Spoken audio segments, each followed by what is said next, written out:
하나님 말씀은 구약성경 욥기 14장 13절에서 17절까지입니다. 우리 같이 한 목소리로 함께 읽겠습니다. 주는 나를 수월에 감추시며 주의 진노를 돌이키실 때까지 나를 숨기시고 나를 위하여 규례를 정하시고 나를 기억하옵소서. 장정이라도 죽으면 어찌 다시 살리이까? 나는 나의 모든 고난의 날 동안을 참으면서 풀려나기를 기다리겠나이다. 주께서는 나를 부르시겠고 나는 대답하겠나이다. 주께서는 주의 손으로 지으신 것을 기다리시겠나이다. 그러하온데 이제 주께서 나의 걸음을 세시오며 나의 죄를 감찰하지 아니하시나이까?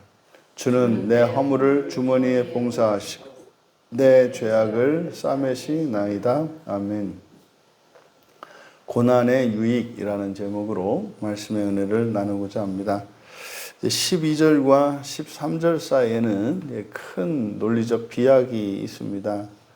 그러니까 바로 앞에 12절에서는 나무보다 못한 존재라고 이렇게 한탄하던 욥이 현재의 이제 고난의 원인이 하나님이 아닐 수도 있다는 그런 가능성을 이야기하고 있고, 또 이런 절대 절망 속에서 이제 어쩔 수 없다라고 하는 이 절대 절망 속에서 구원에 대한 가능성을 이제 만들어내면서 음부에서, 죽음 뒤에 음부에서의 구원의 가능성도 함께 열리게 됩니다. 이게 사실 하나님께서 욥에게 고난을 허용하셨던 그 목적이 이제 조금 이루어지는 것 같은 이제 그런 장면인데, 그러니까 12절과 13절 사이에는 시간이 좀 흐른 것 같고 여기 어떤 큰 심경의 변화가 일어난 것 같다. 왜냐하면 내용에 많은 차이점이 있기 때문이다. 왜 이렇게 이제 말씀을 드리는가는 이제 우리가 살펴보면 알게 됩니다. 13절에 우리말 성경에 주어를 주로 이렇게 했습니다. 주는 나를 수월에 감추시며. 그래서 주어를 주라고 되어 있는데 실제로 여기에 원문에 사용된 주어는 me, 그러니까 영어의 who고 우리말의 누구입니다. 누구. 그러니까 누구인지를 묻는 의문 대명사가 주어로 되어 있어요. 그리고 의문문입니다. 그러니까 누가 나를 수월에 두었습니까? 이렇게 되는 거예요. 누가 나를 수월에 두었습니까? 이거는 현재 자신의 상태가 마치 음부의 상태로 인식하는 거죠. 그러니까 죽으면 삶이 이렇겠다. 그러니까 사실 이 수월이라고 하는 말은 지옥은 아니죠. 이 수월이라고 하는 말은 신약에서 하데스라고 번역되는 말이고, 이건 이제 음부, 사후세계를 의미합니다. 그러니까 욥이 가지고 있던 사후 인생과는 죽음 뒤에는 큰 괴로움이 있을 것으로 이해를 했고, 흔히 말하는 지옥이죠. 그래서 음부 세계에 대한 부정적 인식을 욥이 가지고 있었음을 알 수 있어요. 근데 여기서 지금까지 자신이 겪고 있는 이런 고난의 원인, 그 주권자가 하나님으로 이야기하고 그 원망을 토로하고 부당하다고 이야기했던 욥이 이제는 그 확실히 하나님 책임이라고 했던 욥의 생각이 바뀐 거예요. 누가? 그러니까 이것은 마치 하나님이 아닐 수도 있는, 그러니까 불특정한 누군가가 자신에게 이런 고난을 준 것. 이게 사실은 사탄이 한 거지 않습니까?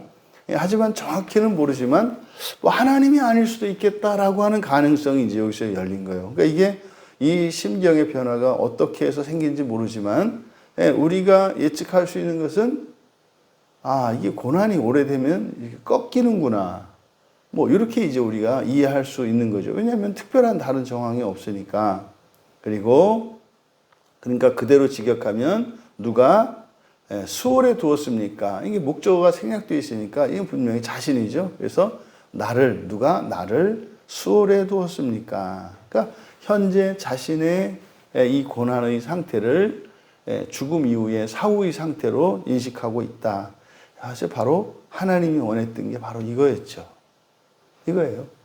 삶의 고난을 하나님이 기뻐하신 것이 아니라 그저 이 세상의 모든 것을 다 가지니까 구원이 필요 없고 하나님 도움이 필요 없는 것 같은 그랬던 욥에게 사탄에게 시험을 허용하심으로써 현재의 필요, 육체의 필요를 통해서 영적인 필요, 사후 세계의 그 필요를 깨닫도록 하시려고 했던 게 사실은 욥의 고난의 목적이었다고요. 그러니까 드디어 이제 욥이 그걸 깨닫게 확실히 깨달은 건 아니지만 이제 그 가능성이 조금 열렸다. 그리고 주의 진노가 뭐에서 이제 주의 진노를 그래서 진노를 돌이킬 때까지 그렇게 되어 있지만 이게 원문은 그냥 주의 진노가 주어로 되어 있어요. 주의 진노가 돌아갈 때까지 주의 진노가 돌아갈 때까지 나를 감추어 주시고 숨겨 주십시오. 그러니까 현재 자신의 상태가 수월의 상태로 이 고난에서 나를 구원해 달라고 기도하는 거잖아요. 그러니까 죽음과 같은 수월과 같은 이 상태에서 하나님이 꼭 그랬다고는 생각하지 않습니다. 근데 이제 어쨌든 나의 현재의 고난, 그러니까 책임을 묻는 게 아니라 이제 자신의 이 고난만 바라보고 있는 거예요. 이 괴로움, 이 고통, 이것만 보는 거죠. 누가 했네가 아니라. 사실은 이런 절대절명의 순간에 또는 이런 고난은 절대적인 고난 앞에 서면 책임자, 원인 뭐 이렇게 생각하는 게 아니라 당장 여기서 그냥 벗어나고 싶은 한 가지 생각밖에 없어지죠. 이게 조금 이제 등 따서져야 뭐 누가 이랬다 이제 이런 생각이 되는 거죠. 그러니까 이제 이 고난이 깊어진 거예요. 그러니까 뭐 누가 했든 뭐 했든 상관없어. 그냥 나를 좀 꺼내만 주세요. 뭐 이런 이야기인 거죠. 그래서 나를 감추어 주시고 숨겨 주십시오. 지금 우리말 성경에는 나를 수월에 감추시며, 감추다라는 말이 앞으로 가 있습니다만 감추다라고 하는 그 자리에 있는 동사는 두다라는 동사고, 주의 진노가 돌아갈 때까지 나를 숨기시고 그리고 감춰 주십시오. 그래서 이 감추시며가 13절에 앞에 있는 감추시며가 13절에 그 중간에 들어가 있는 숨기시고와 붙어 있는 거예요.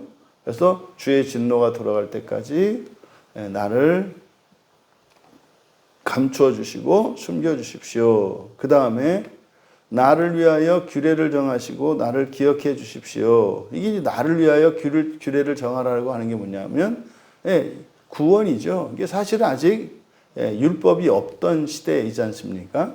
그러니까 여기서 지금 욥이 그렇게 이야기하는 거예요. 구원의 방편이에요. 구원의 방편.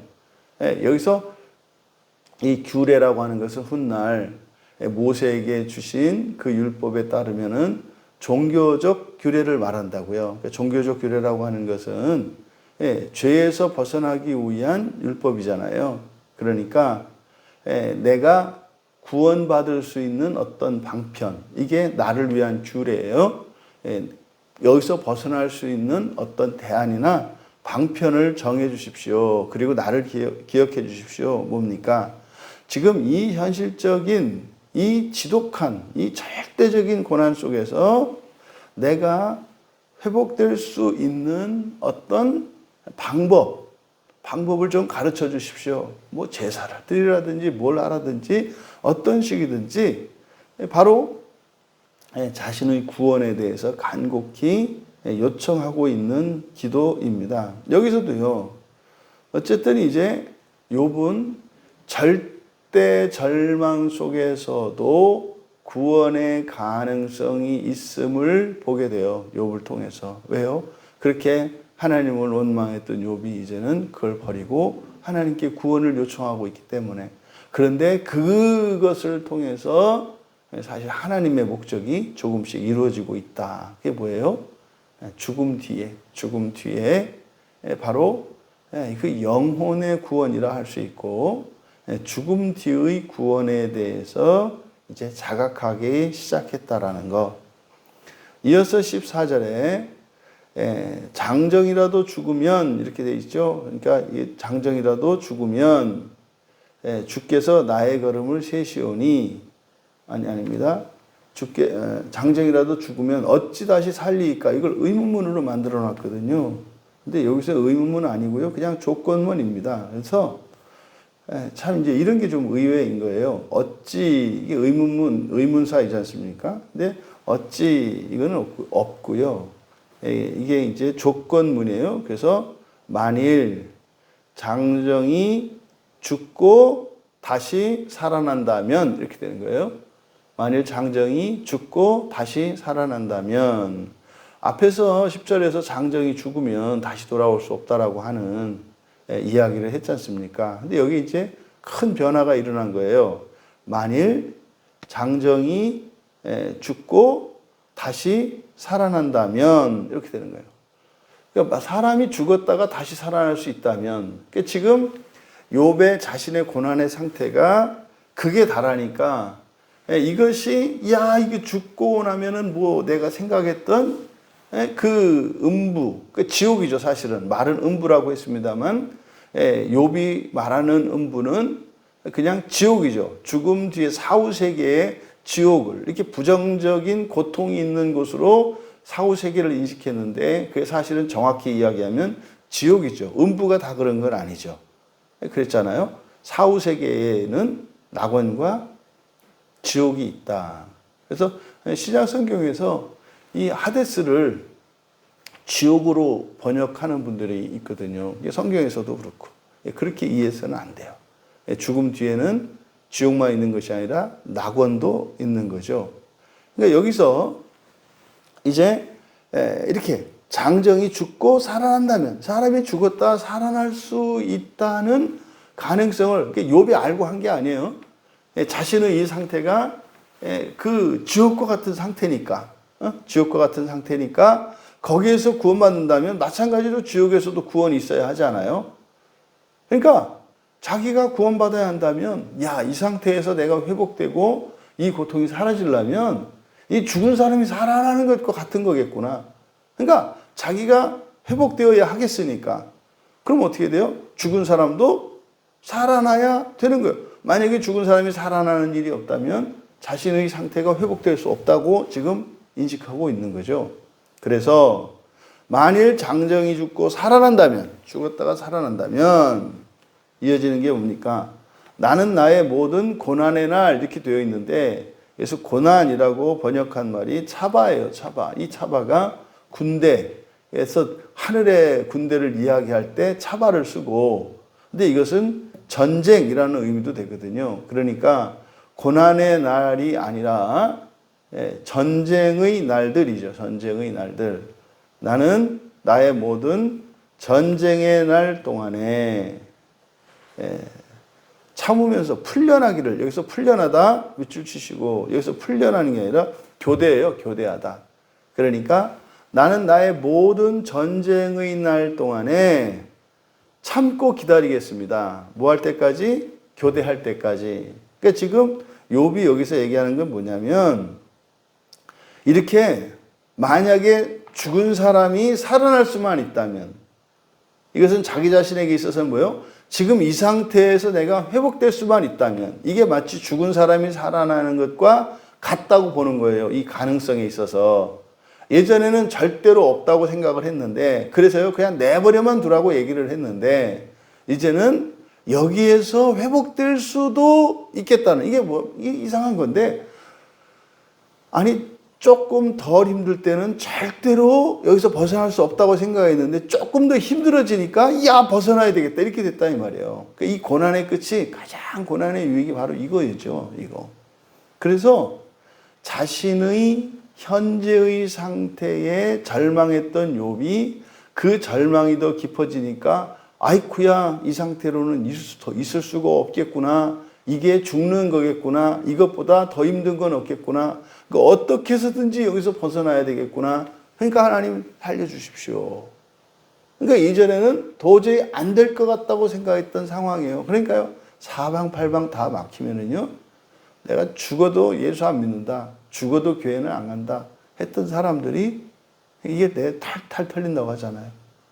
그럼 그냥 진짜로 끌려 나오는 거예요. 그런 상태죠. 이게 고난의 유익이라고 할 수 있는데 유익이 아니죠. 어쨌든 욥의 이 생각, 그렇게만 한다면 사실은 불가능한 건데 일어나야 하니까.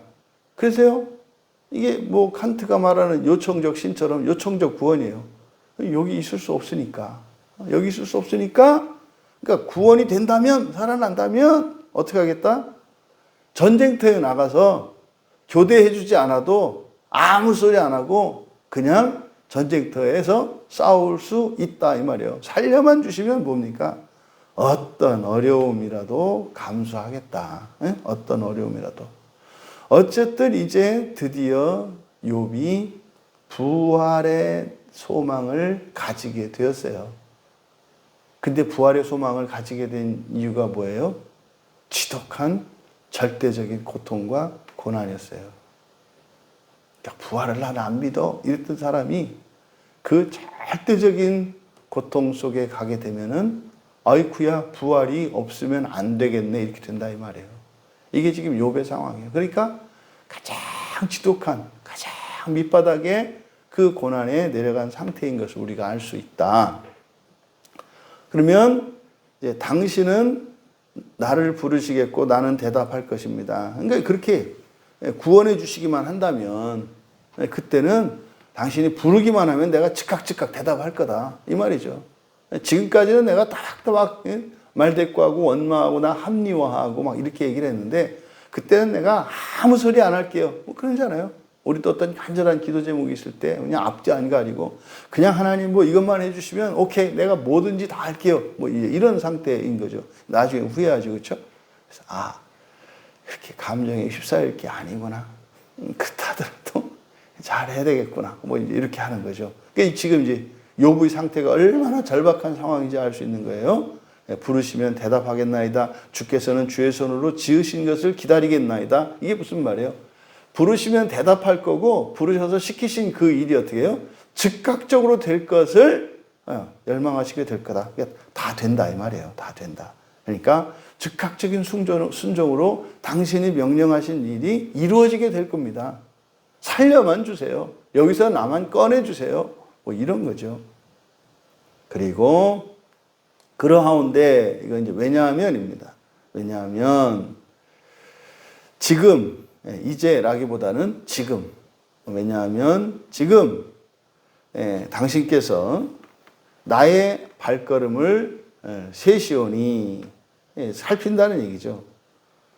왜냐하면 지금 당신께서 나의 발걸음을 헤아리시기 때문입니다. 이게 뭡니까? 지금 이제는 자신의 행위에 대해서 살피시는 하나님. 이게 다시 말해 자신이 겪고 있는 이 일이 인과적이라고 이제는 이해하게 된 거예요. 그럴 수 있겠네요. 어떻게 이랬습니까? 했는데 이것이 이제 이게 뭡니까? 지상의 인과율에서 천상의 인과율을 이제 가지기 시작한 거예요.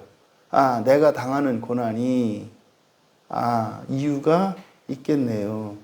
이게 나의 발걸음을 나의 걸음을 세신다 이 말이에요. 세시기 때문입니다.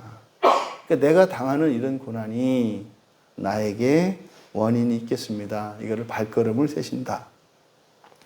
그러니까 지금 여기서 내가 벗어날 수 있는 것은 하나님이시다. 근데 이어서 그러나 이제 이어지는 말 그러나 나의 죄를 감찰하지 아니하시나이까? 이제 의문문이에요. 그런데 왜 당신께서는 내 죄는 지키지 않으십니까? 왜 내 죄는 감찰하지 않으십니까? 이어서 내 허물은 주머니에 봉하시고 내 죄악을 싸매시나이다. 여기서 앞에 나와 있는 허물, 페샤예요. 페샤니까 범죄입니다. 범죄. 나의 범죄를 주머니, 자루죠, 자루. 주머니 또는 자루라는 뜻인데 자루로 하는 게 좋겠죠. 그래서 자루에 넣고 묶어서 봉인해 놨다 이 말이에요. 내 범죄를 자루에 봉인하셨고, 무슨 말입니까? 이제 생각난 게 있어요, 욥이. 따지지 않고 계산하지 않은 그 죄가 있다 이 말이에요. 또 나의 죄악을, 요거는 이제 아온이기 때문에 부정이라고 하면 돼요. 부정. 그러니까 온전하지 못함, 허물이라고 할 수 있죠. 나의 부정을 덮으셨습니다. 그러니까 이제 욥이 뭐예요? 자신이 과거에 했던 어떤 범죄가 생각난 거예요. 이게 전혀 생각나지 않았던 거죠. 근데요, 이때 생각이 난 거예요. 근데 그거는 계산하지 않은 것처럼. 그래서 마치 뭐예요? 이제 종말의 심판이 이제 인식되기 시작한 거예요. 사람이 이 세상을 살면서 이런저런 불행을 겪는다 그래서 이게 모든 죄에 대한 심판이 되는 게 아니라 계산이 안 되는 게 있구나. 그럼 무슨 말이에요? 지금 욥은 자신이 겪고 있는 이것이 주님의 심판이라고 생각하고 있는데 그 인식을 이제 그걸 깨닫고 났는데 보니까 다 된 건 아니더라 이 말이에요. 남은 게 있네. 그럼 뭐예요? 심판이 남아있다는 거죠. 이 심판은 뭐겠어요? 사실은 사후에 있을 심판인 거죠. 그러니까 이 종말의 심판입니다. 종말에 대한 심판의 인식이 생기기 시작한 것을 의미한다. 그러니까 사실은 엄청난 변화예요. 그럼 이때 확 돌이키냐면 그렇지 않거든요. 그러니까 이것은 사실은 하나님이 욥이 깨달았다기보다는 하나님이 깨닫게 해주신 것임을 알 수 있어요. 왜? 뒤에 가서 이제 또 뭐 아직도 이렇게 남아있거든요. 갈 길이 좀 멀어요. 그러니까 이게 순간적으로 말을 하는데 그게 뭐예요? 하나님이 깨닫게 해주신 거예요. 여러분 기도하실 때 늘 메모를 하라 그러잖아요. 기도하고 또 일상생활 속에서 하나님이 이렇게 깨닫게 해주시는 생각이 있거든요. 그거를 이제 문득 얘기하게 되는 거예요. 만약에 욥이 이거를 메모해 놨다면 고난의 기간이 좀 줄어들었을 거예요. 그렇지 않으면 이런 생각은 금세 없어집니다. 금세 없어져요. 그러니까 이거는 하나님이 계시해 주신 거죠. 생각을 통해서. 자, 이 본문을 통해서 우리가 알 수 있는 거, 이런 현실의 고통과 고난이 극심해지니까 불가능하다고, 여기서 이제 벗어나는 일은 불가능하다고 판단했던 그 상황인데, 불가능도 사실은 뭐더라? 가능성 안에 불가능성이 있더라. 그러니까 무슨 말입니까? 아직 덜 아파서 불가능하다고 생각했다는 얘기예요. 마지막 극한에 이르면요, 불가능이고 뭐고 없는 거예요. 무조건 구해주세요 라고가 되는 거예요. 그러니까 불가능이라는 것은 뭐예요? 이런 판단의 결과잖아요. 이렇게 재보니까 이건 안 되겠구나. 이성적 추론이 멈추는 순간이 온다고요. 이게 극한의 상황이죠. 그때는요, 무조건 구원해 주셔야 되는 거예요. 그러니까 그 자리에 가니까 죽은 사람이 살아나든 사람이 신이 되든 일어날 수 있겠구나. 그러니까요, 이게 공사상이잖아요. 무가 되니까 거기에 유가 생겨요. 정말로 절대적인 절망이 진짜 무죠. 거기 가니까 신기하게 구원의 가능성이 거기서 생겨나요. 이게 사실은 그 절대적인 절망에 다다르기 전에는 구원의 가능성이 없었어요. 근데 그보다 더 깊은 고난에, 그 극한의 고통과 고난 속에 들어가니까 자기가 구원의 가능성을 만들어내요. 이게 하나님의 창조하고 비슷해요. 그래서 모든 게 사실은 막바지 되었을 때 거기에서 믿음도 생기고 소망도 생겨요. 그러니까 그거를 우리는 어떻게 하는 거예요?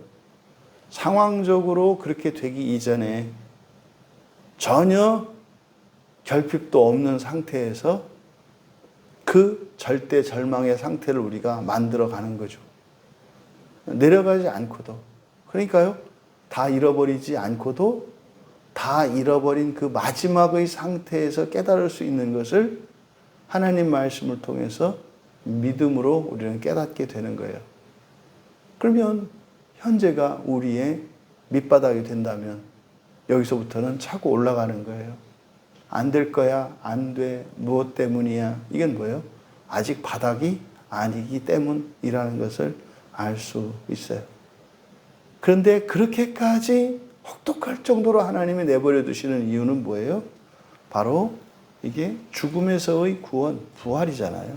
몸이 다시 살아날 수 있다고 하는 사실을 믿을 수 있도록 하시기 위한 부득이한 하나님의 구원의 방식이라는 거죠. 그래서 두 번째로 현실적인 고난에서 벗어날 수 있도록 도움을 청한다면 죽음 이후에 그 지옥의 구원에 대해서는 더욱 간절하게 도움을 구해야 되는 게 정상 아니겠어요? 현실 속에서 우리가 이런저런 필요를 구하잖아요. 조금 불편한 거 있고 어려운 거 있고 관계가 틀어지고 뭐 이렇게 해도 하나님께 기도하잖아요. 근데 지옥은요, 이 세상에 있는 모든 불행과 고통과 슬픔과 악한 모든 것의 결정판이거든요. 그럼 지옥에서 벗어나기를 구원하는 일은 이건 누구나 매일같이 절대적으로 해야 되는 거 아니냐 이 말이에요. 지옥 때문에 두려워할 게 아니라 그 지옥에서 구원해 주시도록, 아니 살면서 어떤 작은 뭐 안 돼도 되는 것들을 사실은 우리는 기도하잖아요. 안 돼도 되는 것도. 그럼 살면서 그 사소한 것도 기도한다면 구원의 가능성이 있는 거 아니에요? 그러면 만약에 지옥이 있다면 그 지옥에서 구원해 주시도록 반드시 기도해야 되는 거 아니냐 이 말이에요. 지옥에 대한 인식이 없어요. 여러분, 지옥은 우리가 두려워할 대상은 아니에요. 두려워해야죠. 근데 그것 때문에 여러분들이 겁을 먹거나 공포를 느낄 필요는 없다. 지옥이 있기 때문에 우리는 어떤 생각을 해요? 이게 멸망의 길을 가는 것을 꺼려하고 그 일을 두려워해야 되는 거죠. 지옥을 두려워하는 게 아니라 지옥을 향해서 가는 행동이나 선택들을 우리가 두려워해야 되는 거죠. 지옥은 우리가 두려워할 필요가 없어요. 안 갈 수 있는데 안 가면 되는 거지 뭘 두려워해요. 그래서 지옥은 우리가 선택하지 않으면 되는 거잖아요. 그러니까 지옥을 무모하게 선택하는 우리 안에 있는 죄성, 이것을 슬퍼해야 된다고요. 그래서 죄를 미워해야 된다고요. 그리고요, 그런 우리의 실존으로 슬퍼하고 하나님께 긍휼을 구해야 하는 거죠. 삶의 작은 문제도 기도하면서 왜 사람들은 지옥에서의 구원을 기도하지 않는가? 죄에 잡혀있기 때문이죠. 끝으로 현실의 이런 즐거움과 괴로움이라고 하는 것은 결국 살아서 행복과 불행이라고 하는 것은 죽음 뒤에 있을 무한한 불행과 행복에 대한, 죽음 뒤에 있을 무한한 기쁨과 슬픔에 대한 예표예요.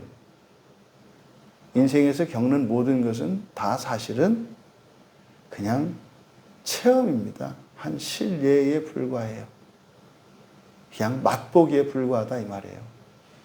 살아서 행복하기를 원하는 사람들이 죽어서 행복하기를 추구해야 한다.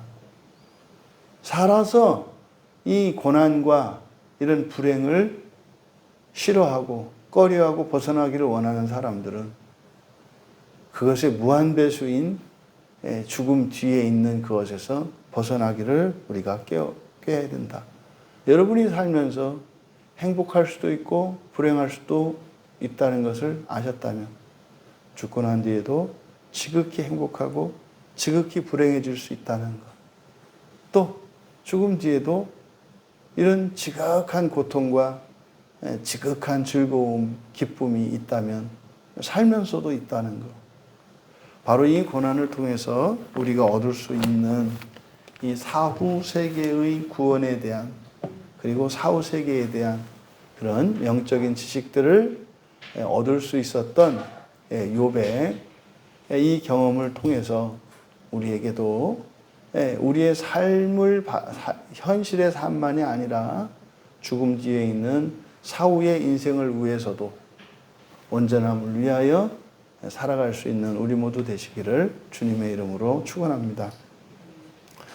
존귀하신 하나님, 어쩌면 이제 더 이상 버틸 수 없는 극한의 상태에 다다르고 나서야 이제 고난의 원인을 생각하는 것이 아니라 또 하나님을 원망하거나 자기를 합리화하는 것이 아니라 이제는 무조건 구원해 주시기를 간절히 구하게 되었을 때 이제 욥이 그 이전에는 생각하지 못했던 육체가 다시 살아나는 부활에 대한 가능성을 인식하게 되었습니다.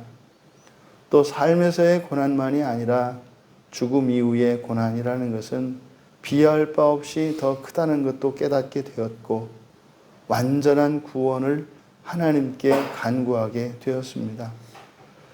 욥과 같이 저희들의 삶이 이 현세뿐만 아니라 내세를 위하여 살아가는 저희들 되게 하여 주셔서 이 세상에 잠시 잠깐의 어려움을 통해서 오히려 내세의 유익을 삼음으로 고난조차 유익이 될 수 있는 믿음의 삶을 살아가게 하옵소서. 감사하며 예수님의 이름으로 기도하옵나이다.